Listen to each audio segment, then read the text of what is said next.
আজকের ভিডিওতে আমরা পরীক্ষা করব যে এই ধরনের নষ্ট মোবাইলের চার্জার দিয়ে 220 ভোল্ট এসি বিদ্যুৎ আউটপুট পাওয়া যাবে কিনা এবং যদি পাওয়া যায় তা দিয়ে এ ধরনের 50 ওয়াটের এলইডি বাল্ব জ্বালানো যাবে কিনা। তো চলুন, ভিডিওটি অনেক ইন্টারেস্টিং হবে। তো আর দেরি না করে ভিডিওটি শুরু করা যাক। তো যারা এখনও পর্যন্ত আমার চ্যানেলটি সাবস্ক্রাইব করেননি তারা অবশ্যই আমার চ্যানেলটি সাবস্ক্রাইব করবেন। ভিডিওটি ভালো লাগলে একটি লাইক দেবেন এবং আপনাদের বন্ধুদের কাছে শেয়ার করবেন। আপনারা আমার কাছে যে চার্জার দেখতে পাচ্ছেন এই চার্জারগুলো হচ্ছে 5 ভোল্টের চার্জার। এই চার্জারগুলো খুব সাধারণ গঠনেই তৈরি হয়। এর ভিতরে একটি মাত্র সার্কিট থাকে এবং সার্কিটে কিছু পরিমাণ কম্পোনেন্ট থাকে।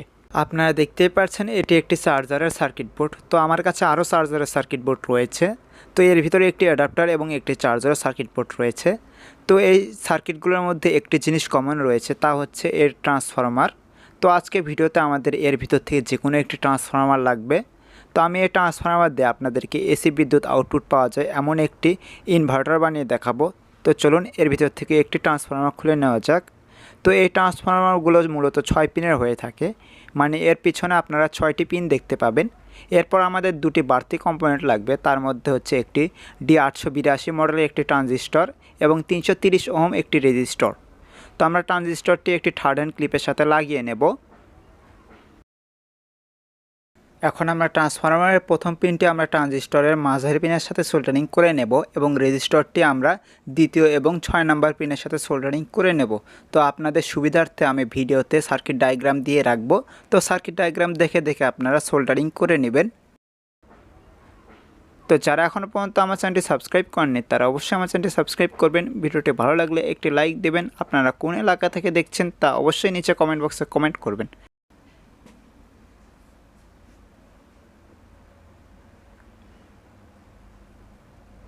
এরপর আমরা একটি তার নেব এবং এই তারটিকে আমরা ট্রানজিস্টরের তৃতীয় পিন এবং আমরা ট্রান্সফরমারের পঞ্চম পিনের সাথে সোল্ডারিং করে নেব।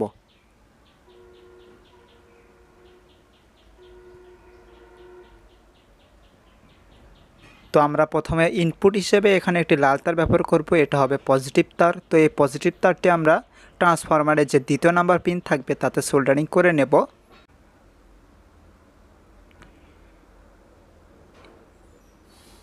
এবং একটি কালো তার নেব, এই কালো তারটি আমরা ট্রানজিস্টরের প্রথম পিনের সাথে সোল্ডারিং করে নেব। তো এখানে আমরা 4 ভোল্ট ইনপুট দেব। তো এখানে আমি সর্বপ্রথম আপনাদের মাল্টিমিটার দিয়ে ভোল্টেজ মেপে দেখাবো, তাই আমি এখানে দুটি এলিগেটর ক্লিপ আউটপুটের সাথে সোল্ডারিং করে নেব। তো আমাদের আউটপুট হবে হচ্ছে ট্রান্সফরমারের তৃতীয় এবং চতুর্থ নাম্বার পিন। তো তার সাথে আমরা প্রথমে অ্যালিগেটর পিন সোল্ডারিং করে নেব। তো পরবর্তীতে আপনাদেরকে আমি লাইট জ্বালিয়ে দেখাবো, তো সেখানে আমি হোল্ডারটি সোল্ডারিং করে নেব। আপনাদেরকে আমি এই ব্যাটারি দিয়ে পরীক্ষা করে দেখাবো। তো চলুন এখন এটির আউটপুট ভোল্টেজ চেক করা যাক। তো সর্বপ্রথম আমরা মাল্টিমিটারে এসি বিদ্যুতে সেট করে নেব। তো এখানে আমি 750 ভোল্টে সেট করছি।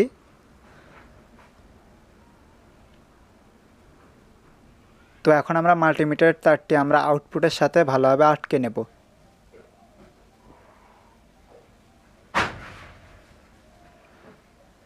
তো এখন আমরা ব্যাটারিটি কানেকশন করে নেব।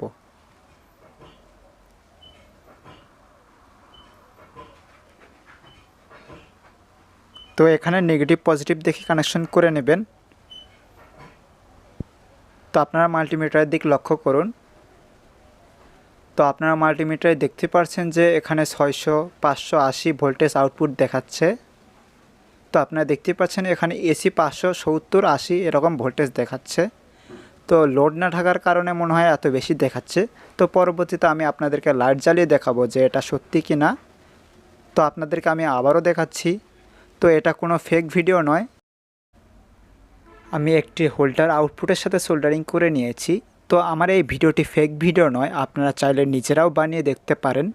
তো এখন আমি এখানে একটি লাইট লাগিয়ে দেখব। তো সর্বপ্রথম আমি এখানে একটি 12 ওয়াটের একটি লাইট জ্বালাবো। পরবর্তীতে আমি 20 এবং 50 ওয়াটের লাইট জ্বালিয়ে দেখব।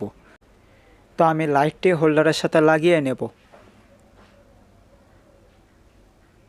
তো এখন আমরা ব্যাটারি দিয়ে এটি জ্বালিয়ে দেখব। তো ব্যাটারিটি আমরা আমাদের কানেকশন করে নেব। তো দেখতে পাচ্ছেন লাইটটি জ্বলে উঠল। তো আমি আপনাদেরকে আবারও দেখাচ্ছি। তো এখানে কোনো বাড়তি কোনো তার নেই এবং লাইটটিও এর আগে কখনো খোলা হয়নি। তো লাইটটি খুব শক্তভাবে লাগানো রয়েছে। তো আমি আপনাদেরকে আবারও জ্বালিয়ে দেখাচ্ছি। তো কোথাও কোনো তার নেই।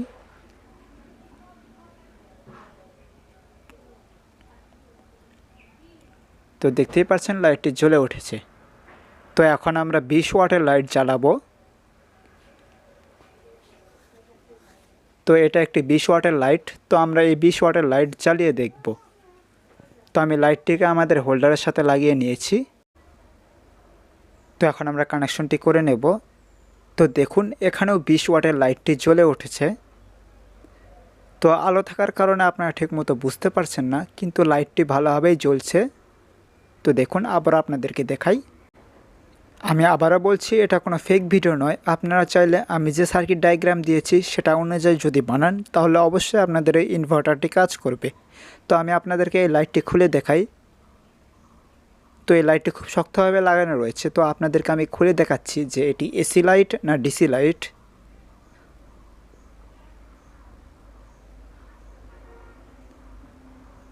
তো দেখুন এটা এসি লাইট। এসি লাইট এইভাবেই তৈরি হয়। তো আপনারা ভালো করে লক্ষ্য করে দেখেছেন যে এটা এসি লাইট। তো চলুন এখন আমি 50 ওয়াটের লাইট জ্বালিয়ে দেখাই। তো এটি 50 ওয়াটের লাইট। তো আপনারা ক্যামেরার সামনে বুঝতে পারবেন না। তো এটা 20 ওয়াটের লাইট এবং এটা 50 ওয়াটের লাইট। দেখতেই পাচ্ছেন 50 ওয়াটের লাইট কত বড়। তো আপনাদেরকে আমি এই 50 ওয়াটের লাইটটি খুলে দেখাচ্ছি।